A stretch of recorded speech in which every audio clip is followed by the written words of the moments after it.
Sir, you need to show me some ID before I let you in. I don't think you belong here, so ID now or you're going right back home. Officer, I don't need to show you my ID. I'm a detective, sir, and I need to get in because the awards night is going to start soon. I don't care about who you are. Just show me your ID now. This man made one assumption that would cost him 15 years of his life. Detective Terrence Matthews stood near the elevator entrance of the Grand View Tower, adjusting his cufflinks on his tailored black suit. The evening sun cast long shadows through the glass walls of the skyscraper lobby. He was here for one reason: to receive an award from the mayor himself for 2 decades of distinguished service to the city. Before we continue, let us know where you're watching from. Drop your city or country in the comments, and don't forget to subscribe and like the video if you're watching this for the first time. Officer Graham Whitlock, 35 years old, with a badge and a chip on his shoulder, stepped directly into Terrence's path. His hand rested on his belt, fingers drumming against his radio. His body cam light blinked red, recording every second. "Excuse me, sir," Graham said, his tone sharp. "Can I see some identification?" Terrence looked at him, calm but firm. "I'm here for the awards ceremony. Detective Terrence Matthews." Graham's eyes narrowed. He looked Terrence up and down like he was sizing up a suspect. "I didn't ask what you're here for. I asked for ID. And I told you who I am. I'm a detective with this city's police department. I've been invited here by Mayor Harper himself." Graham smirked. It wasn't friendly. "Sure you are. Look, I don't know what you think you're doing here, but this event is invitation only. High-profile guests, city officials. You don't just walk into a place like this without proper identification." Terrence felt the insult land, but he didn't flinch. He'd dealt with men like Graham before. Men who saw the suit, saw the skin, and made up their minds before a word was spoken. "I have every right to be here," Terrence said, his voice louder now, more forceful. "And I'm not showing you anything. You have no cause to stop me." Behind them, the elevator doors opened. A group of white men in expensive suits stepped out, laughing, holding champagne glasses. Graham glanced at them, nodded politely, and let them pass without a word. No questions, no demands for ID. Terrence watched it happen. He felt the burn of it. "You see that?" Terrence said, pointing toward the elevator. "You didn't ask them for identification. You didn't stop them, so why me?" Graham stepped closer, his jaw tight. "Because I said so. Now, I'm going to ask you one more time. Show me your ID, or you're not getting past me." Terrence stood his ground. 50 years old, built from years of discipline and resolve, he wasn't about to bend to this man's ego. "I don't answer to you, and I'm not going anywhere." Graham's hand moved to his handcuffs. Wrong answer. The body cam kept recording. Graham Whitlock's fingers wrapped around the cold metal of his handcuffs. His voice dropped lower, more threatening. "Turn around. Hands behind your back." Terrence didn't move. "You're making a mistake. The only mistake here is you thinking you can walk into this building without following protocol," Graham shot back. "Now turn around or I'll make you turn around." Terrence's pulse was steady, his mind clear. He'd been a detective for 23 years. He knew the law better than this officer ever would. "You have no probable cause to detain me, no reasonable suspicion. You're violating my rights right now, and that camera on your chest is recording every second of it." Graham's face flushed red. He wasn't used to being challenged, especially not by someone he'd already decided didn't belong. "You're refusing a lawful order from a police officer. That's obstruction." "It's not lawful if it's based on nothing," Terrence fired back, his voice rising. "You stopped me because of how I look. You let 5 white men walk past without saying a word, and now you're trying to arrest me for standing here in my own suit, minding my own business." Another elevator opened. More guests poured out, dressed in gowns and tuxedos. A woman in pearls glanced at the scene, whispered something to her husband, and they hurried past. No one stopped. No one questioned what was happening. Graham grabbed Terrence's wrist. "I said turn around." Terrence jerked his arm free, his voice sharp and unwavering. "Don't touch me. You have no right." That's when Graham snapped. He lunged forward, grabbing Terrence by the shoulder and spinning him toward the wall. Terrence resisted, planting his feet, pushing back. He wasn't going down easy. Not for this. Not for being treated like a criminal in a building where he was supposed to be honored. "Stop resisting!" Graham shouted, loud enough for anyone nearby to hear. He wanted witnesses to hear that phrase. He wanted it on the recording. "I'm not resisting. I'm defending myself from an unlawful arrest." Terrence's voice boomed through the lobby. Heads turned now. People stopped. Phones came out. Graham forced Terrence's arm behind his back, metal cuffs clicking into place. Terrence winced but didn't cry out. He kept his composure even as his wrists were locked together. "You're under arrest for obstruction and resisting an officer," Graham said, breathing hard, adrenaline pumping. Terrence turned his head, looking directly into the body cam. "My name is Detective Terrence Matthews, badge number 4718. I've served this city for over 2 decades, and I'm being arrested for trying to attend an awards ceremony in my honor. Remember this moment." Graham shoved Terrence toward the side exit, away from the elevators, away from the event. Terrence stumbled but stayed on his feet. He refused to fall. As they moved toward the door, Terrence spoke again, his voice calm but cutting. "You just ended your career. You know that, don't you?" Graham didn't respond. He just kept pushing. Inside the building, 3 floors up, Mayor Vincent Harper stood at a podium holding a gold-plated plaque. The name engraved on it read, "Detective Terrence Matthews, for excellence in service and dedication to justice." The mayor smiled, unaware of what was happening below. Graham Whitlock shoved Terrence Matthews through the side door and into a dimly lit hallway near the loading dock. The sounds of the gala, clinking glasses, polite laughter, soft music, were muffled now, replaced by the hum of fluorescent lights and the echo of footsteps on concrete. Terrence's wrists ached from the cuffs, but he kept his head up. His voice was steady, deliberate. "You're going to regret this." "Save it," Graham muttered, pulling out his radio. "Dispatch, this is Officer Whitlock. I've got a subject in custody for obstruction and resisting arrest, requesting backup at the Grandview Tower, southeast entrance." The radio crackled. "Copy that, Whitlock. Backup en route." Terrence turned to face him, his eyes sharp. "You didn't even ask my name. You didn't run my ID. You just decided I didn't belong and made up a reason to arrest me." Graham ignored him, leaning against the wall, arms crossed. His body cam was still recording, still capturing every word, every movement, every choice. "I want to speak to your supervisor," Terrence said firmly. "You'll get your phone call at the station," Graham replied, his tone flat. "Until then, you're in my custody." Terrence shook his head slowly. "You have no idea who you just put those cuffs on, do you?" Graham finally looked at him, a smirk tugging at the corner of his mouth. "I know exactly who you are. Another guy trying to sneak into a place he doesn't belong." Terrence didn't flinch. "I'm the man they're waiting for upstairs, the man the mayor is about to honor, and you just dragged me out in handcuffs." Graham's smirk faded, but he didn't respond.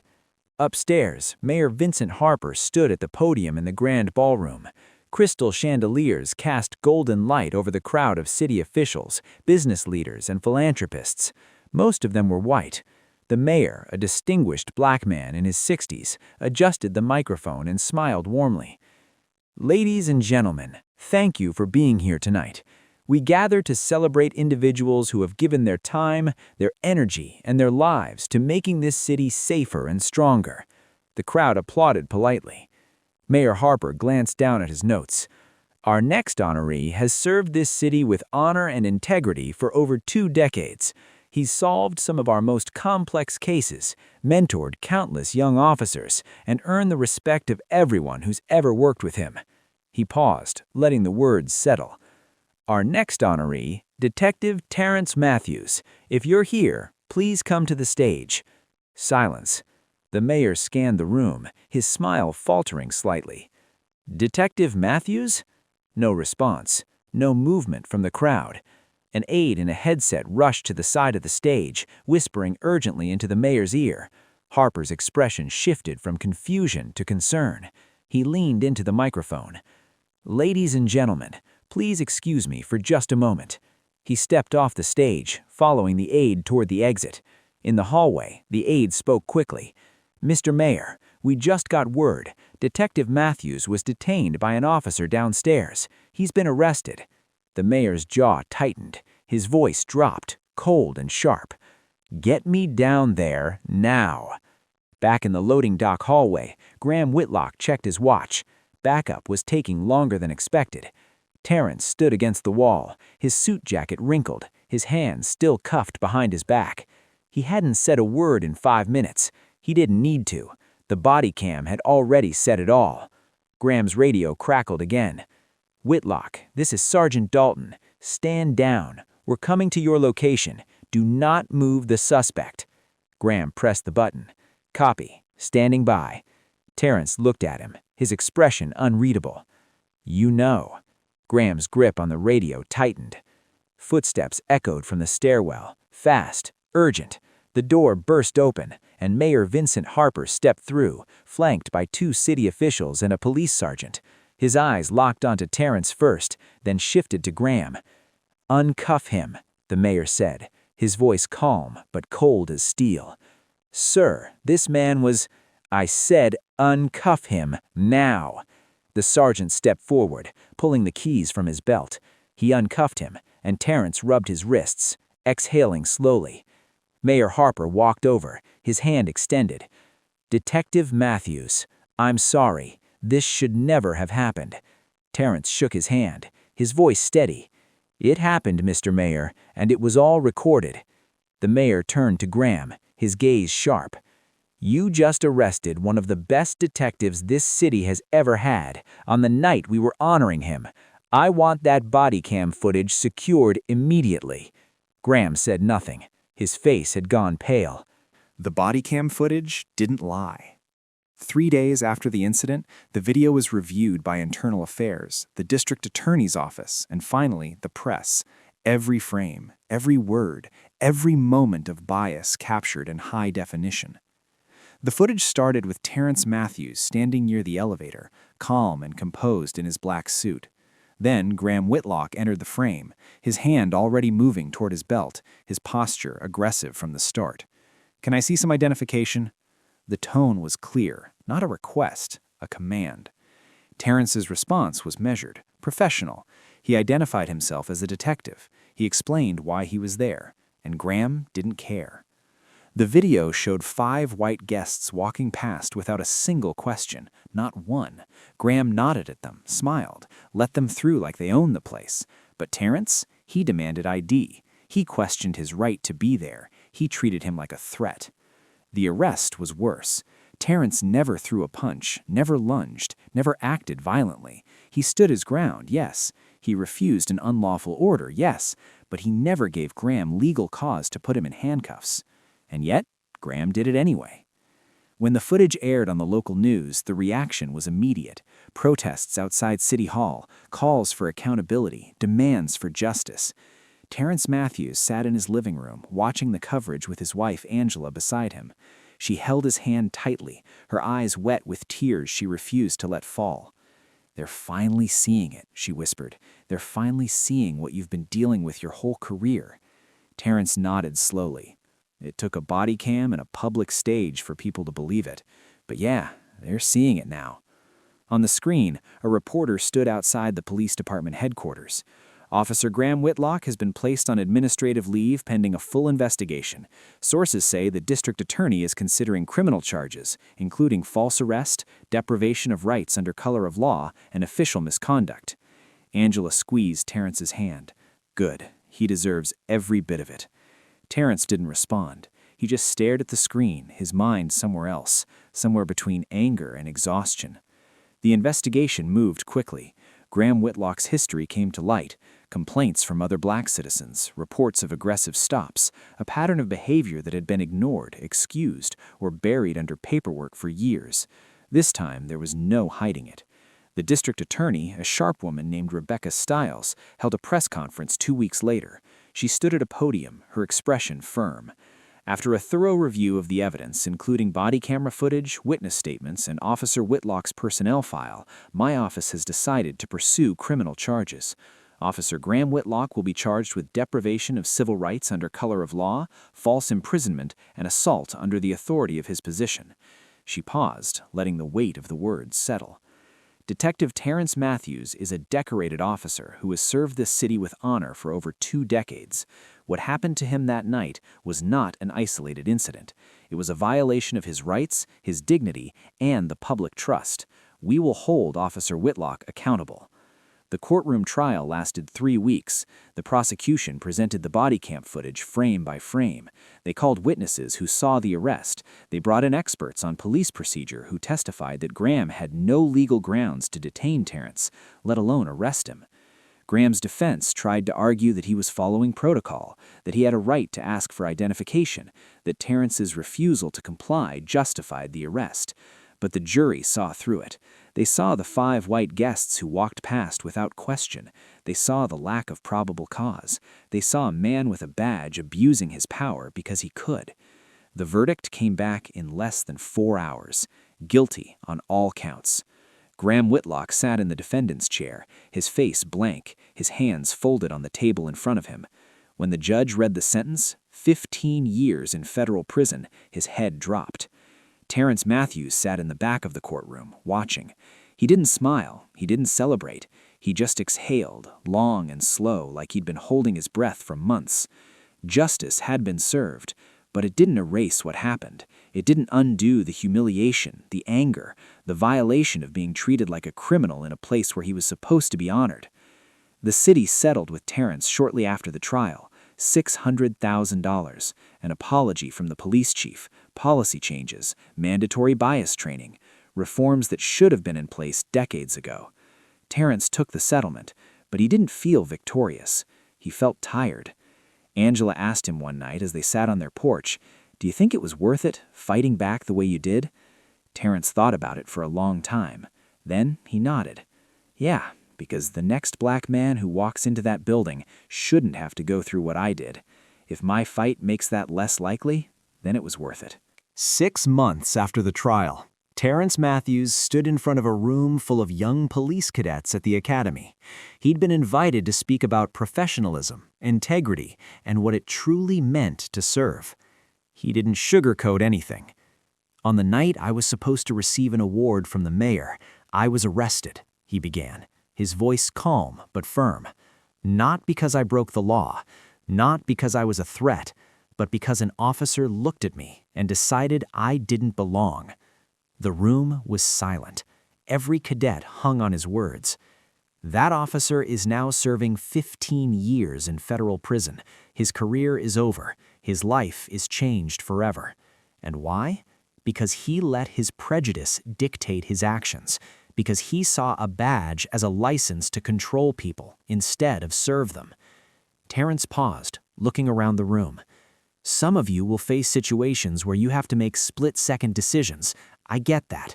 But what happened to me wasn't split-second. It was deliberate. It was a choice. And that's what you need to understand. Every interaction you have with the public is a choice." One cadet raised his hand. "Detective Matthews, do you think things will actually change, or will this just keep happening?" Terrence nodded slowly. "That's the question, isn't it? Will it change? I don't know. But I do know this. Change only happens when people refuse to accept the way things are. I could have walked away that night. I could have shown my ID, swallowed my pride, and gone upstairs. But I didn't. Because the moment you accept being treated like less than human is the moment you teach people it's okay to do it." He let that sit for a moment. "Graham Whitlock thought he could humiliate me and get away with it. He thought his badge gave him that power. But his body cam told a different story. Technology doesn't lie. The truth doesn't disappear just because someone wants it to. And that's why accountability matters. The city didn't forget what happened. Terrence's case became a flashpoint for broader conversations about policing, bias, and reform. Town halls were held, policies were rewritten, officers were retrained. It wasn't perfect, change never is, but it was movement, and movement mattered. Terrence eventually returned to work, though he didn't stay long. After 24 years on the force, he decided it was time to step away. Not because he was broken, not because he was defeated, but because he'd given enough. He started a nonprofit, working with young people in underserved communities, teaching them their rights, teaching them how to navigate a system that wasn't always built for them, teaching them resilience. Angela often joked that he worked harder in retirement than he ever did as a detective, and maybe she was right, but this work felt different. It felt like building something instead of just responding to what was broken. One evening, a teenager named Isaiah came up to him after a workshop. The kid was 15, quiet, thoughtful. "Mr. Matthews, can I ask you something?" "Of course." "When that cop arrested you, weren't you scared? I mean, you knew you were right, but what if things went wrong? What if it got violent?" Terrence looked at the kid, seeing himself at that age. "Yeah, I was scared. Fear doesn't mean you're weak, it means you're human. But I was more scared of what would happen if I didn't stand up. Because if I let him treat me that way without saying a word, then I'm teaching him it's okay, and I'm teaching every officer watching that it's okay. Fear is real, but so is dignity." Isaiah nodded, processing that. "I think I get it." "Good," said Terrence, "because one day you're going to be in a situation where you have to make a choice between making things easy and doing what's right. And when that moment comes, remember this: your dignity is not negotiable." The case left scars on Terrence, on the community, on the department itself. But scars are proof of survival, proof that something tried to break you and failed. Graham Whitlock's 15-year sentence sent a message, not just to him, but to every officer who thought they could abuse their authority without consequence. The body cam footage became training material, a cautionary tale, a reminder that accountability isn't optional. Terrence didn't see himself as a hero. He saw himself as a man who refused to be treated like less than one. And maybe that's all heroism really is, standing firm when the world tells you to bow. The $600,000 didn't erase the humiliation. Money never does. But it helped fund his nonprofit. It helped support families who couldn't afford legal representation. It helped turn pain into purpose. Years later, when people asked Terrence if he'd do it all again, he always gave the same answer. Every single time. Because justice isn't just about the outcome. It's about refusing to accept injustice in the first place. It's about looking at a system that's failed you and demanding better, not just for yourself, but for everyone who comes after. So here's the question. Do you think justice was truly served?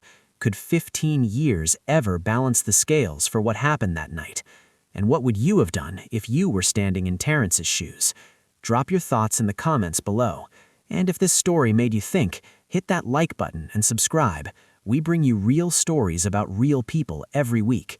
Stories that matter. Stories that need to be told. Thanks for watching. We'll see you in the next one.